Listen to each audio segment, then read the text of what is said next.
everybody, MegazardX here, back at it again to give you another very exciting video. And for today, we're in court, boys and girls. We're in court because somebody out here on the block decided to challenge me with my lawyering skills.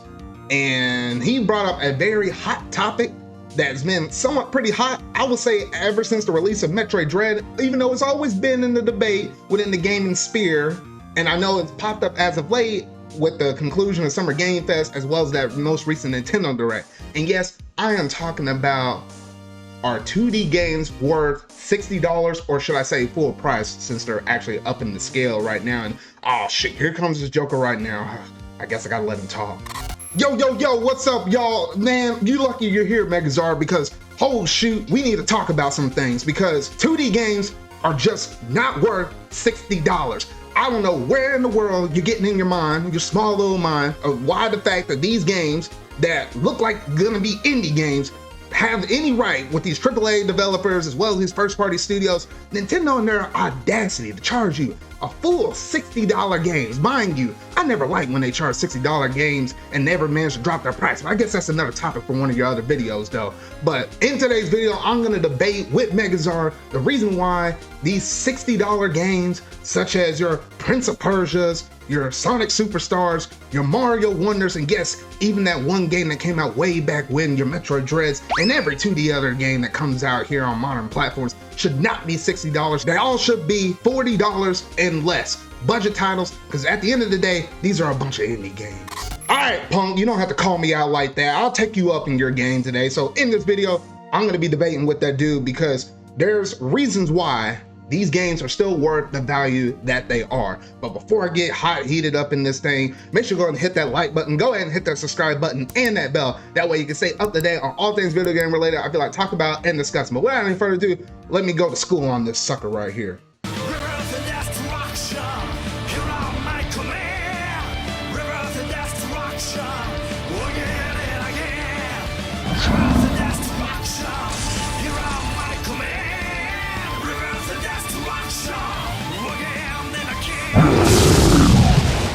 So lately, we had some games that were revealed at the most recent Nintendo Direct, such as like Sonic Superstars, as well as Super Mario Bros. Wonder. Some games that are highly anticipated in terms of like speaking to the casual audience, as well as some core people that are really excited for those games. And then also we had the inclusion of Prince of Persia that was also revealed as well. That should be coming out in early 2024 in the month of January.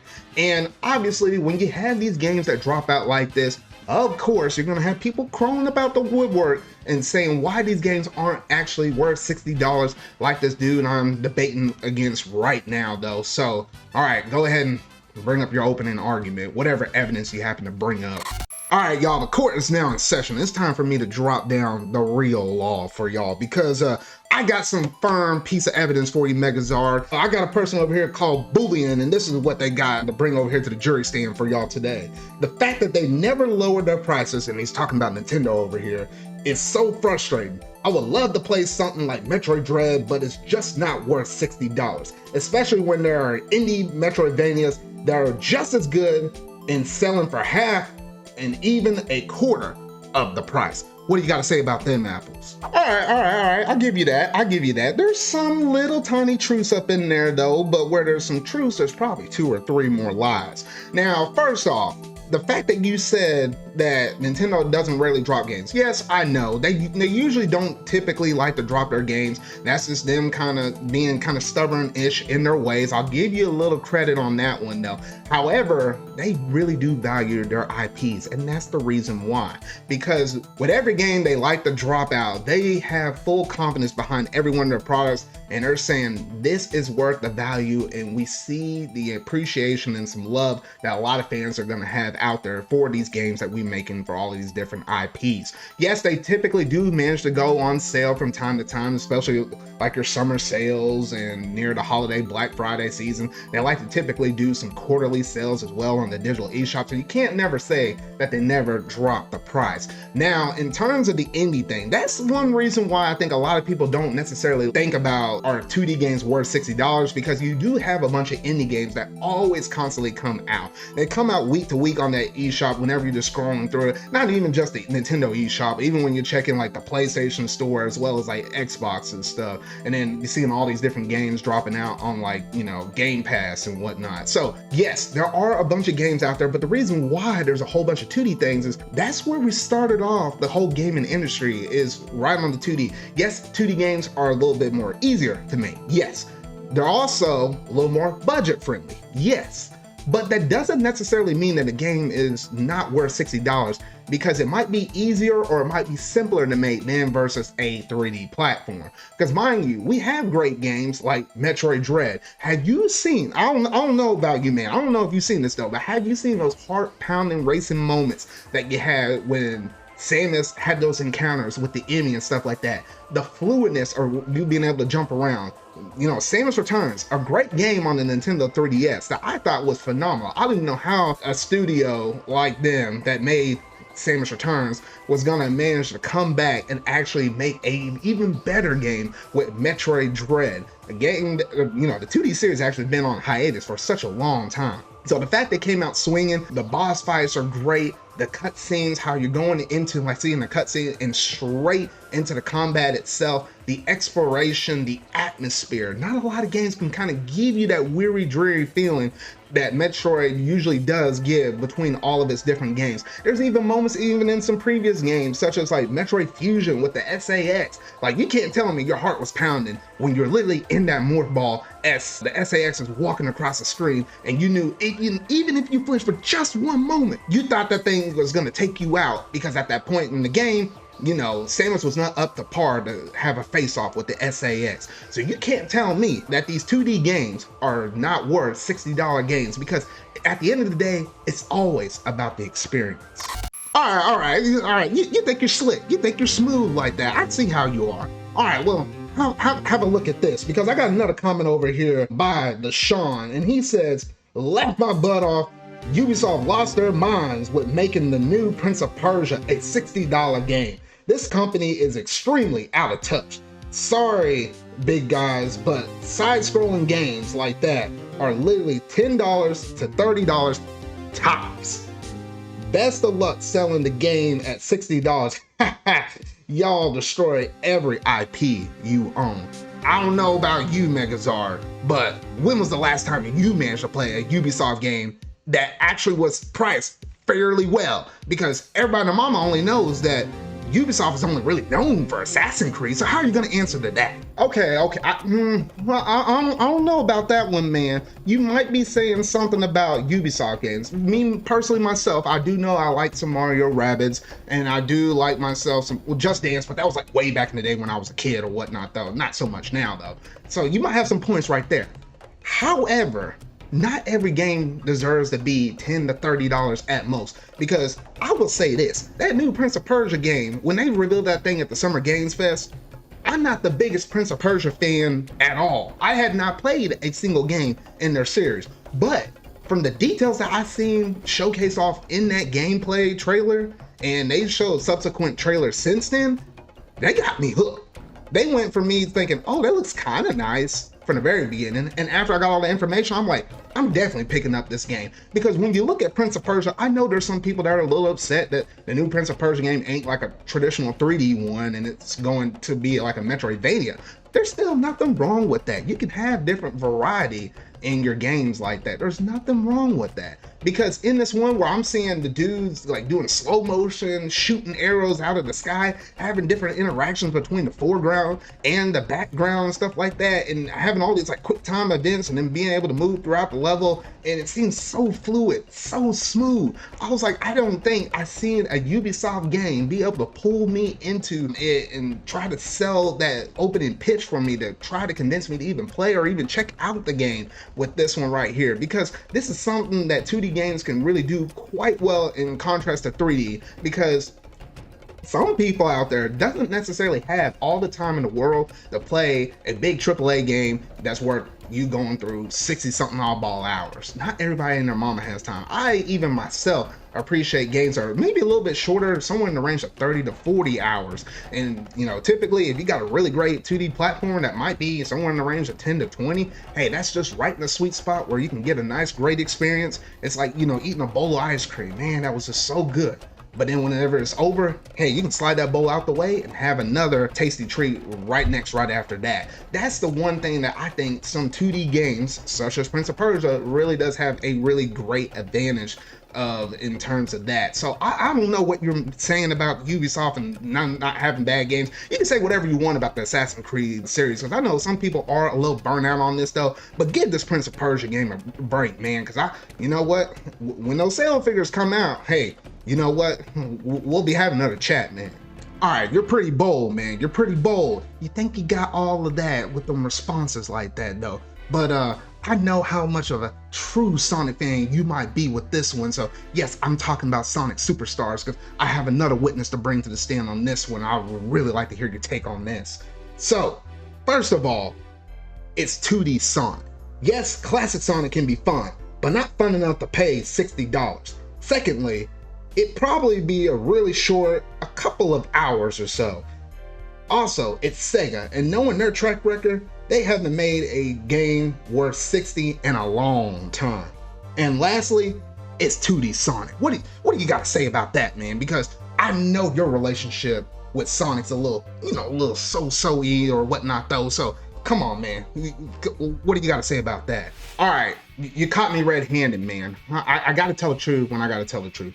Yes, I know me and Sonic don't have the best relationship. And yes, we have a love-hate relationship. But I would never throw Sonic underneath the bus like that and say that Sega really never came out with any great games. If we're talking about the whole extension of Sega, you had great games like Persona 3, 4, and 5. You have the whole Yakuza series like that. And then of course you got Sonic, which yes, some of them are mixed. Some games like Sonic Forces, people don't buy with. Sonic 06, all right.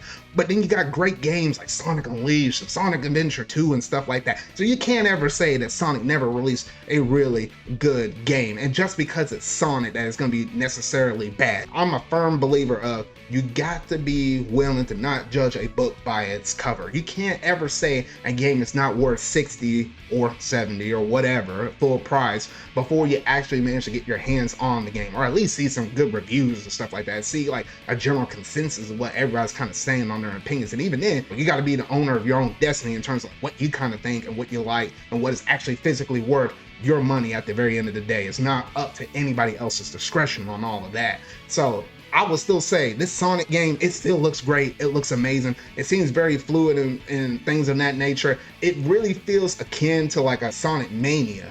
I feel like it's like a successor to it, but it feels a little bit more modern. Yes, you got inclusion of different characters like Amy and things of that nature. You're able to play through the whole game with Sonic, Tails, Knuckles, as well as Amy. And it seems like the environments are so fluid and stuff like that. And you got like some good interactions between the foreground and the background in terms of the visual representation, where it's not just like completely stiff. Like you got most stuff on the foreground and the background doesn't have like a lot of depth. So I feel like they definitely expanded upon what could be a very good base for Sonic Mania. And they're just kind of building upon it. Yes, I know it's from a different studio. Yes, it's not going to be done by the Sonic team, but you got to be willing to give people a chance though. And at least from what I've been seeing, unless the controls is completely whack, it might be just as good as Sonic Mania. And this might be the 2D game that a lot of people are really wanting to see, because I know 2D Sonic has been iffy and whatnot though in some past years, especially when you have like the 2D segments that are included in games like Sonic Frontiers, where the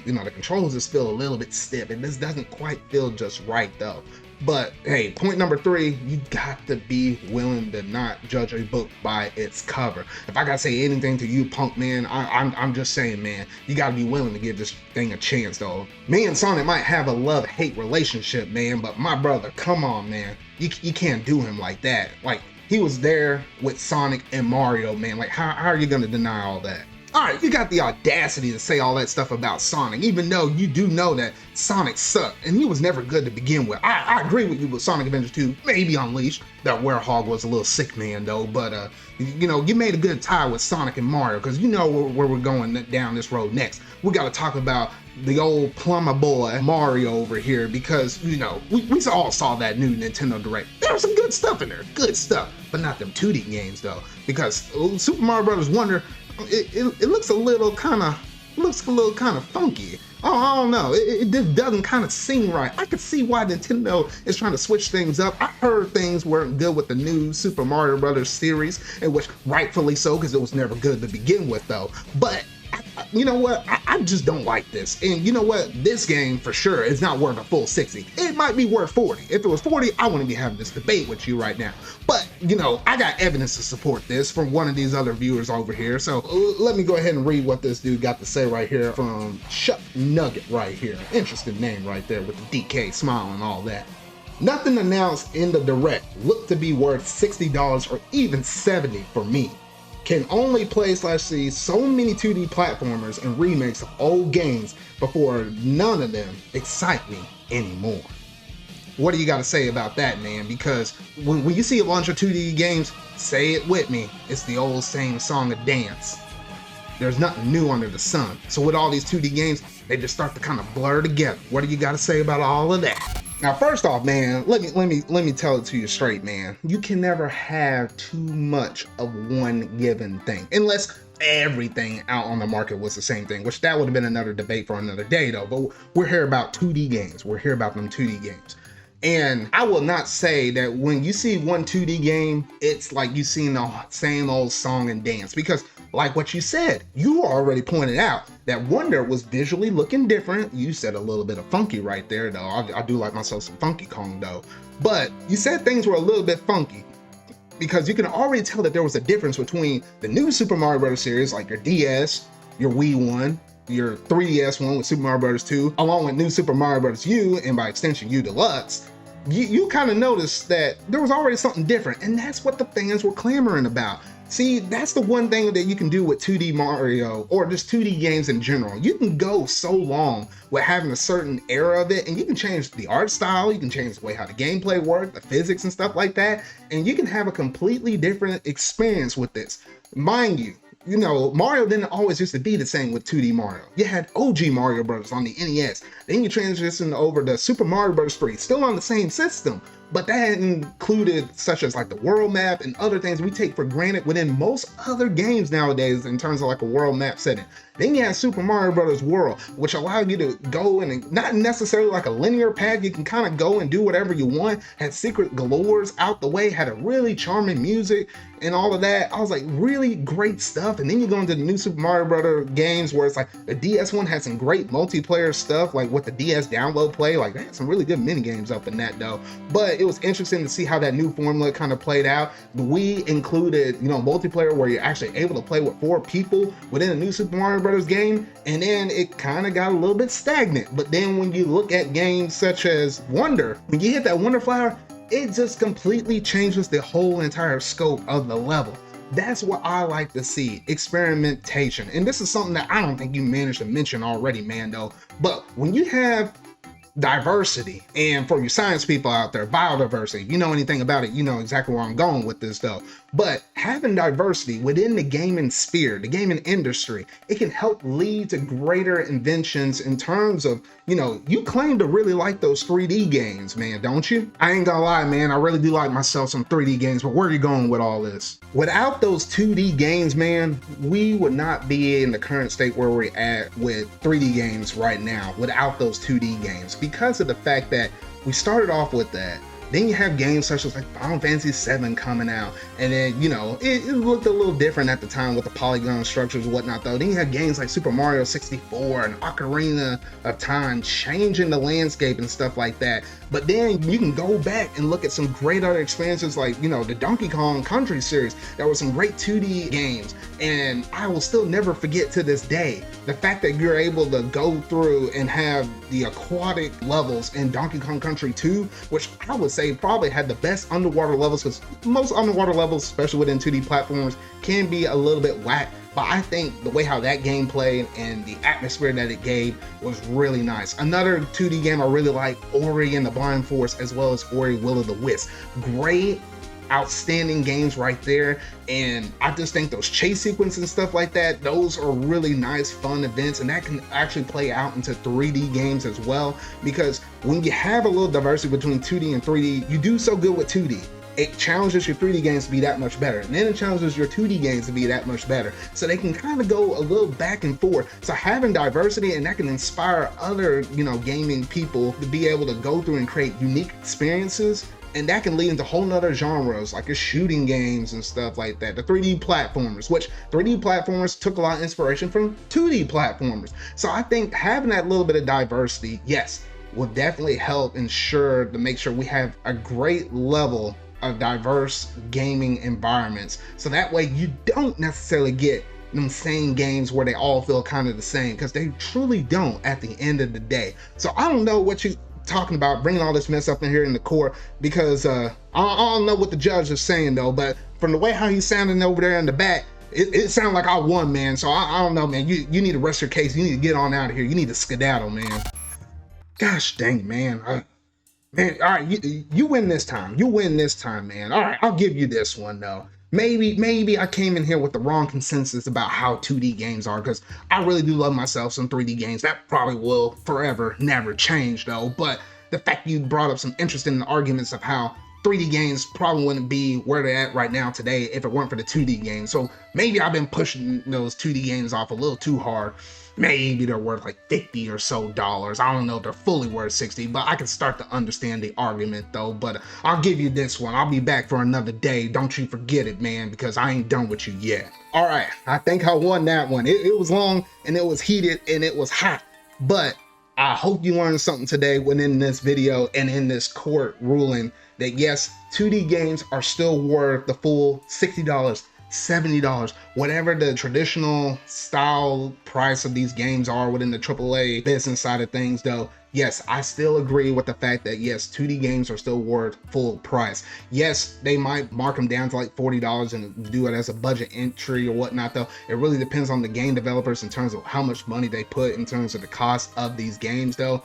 But you can't completely write off a 2D game for not being worth full price, because all of these 2D games I managed to mention up in this video, from all your 2D Marios to the Ori games, as well as Metroid Dread and the Donkey Kong Country games and everything else in between that I mentioned up in here, Sonic. All these games have great 2D entries for these series, including that Prince of Persia one, because I'm really looking forward to that one as well. So whenever anybody manages to bring this topic up again in the future, because this is going to be an ongoing debate, just let them know, say, hey, it's great to have options. It's great to have diversity, because without that, the gaming industry surely wouldn't be what it is today. So yeah, so that's basically all I have to say up here in this video today. But if you really like it, make sure you go and hit that like button, go ahead and hit that subscribe button and that bell. That way you can stay up to date on all things video game related I feel like talking about and discussing. But remember, y'all, until our video I make next, see y'all.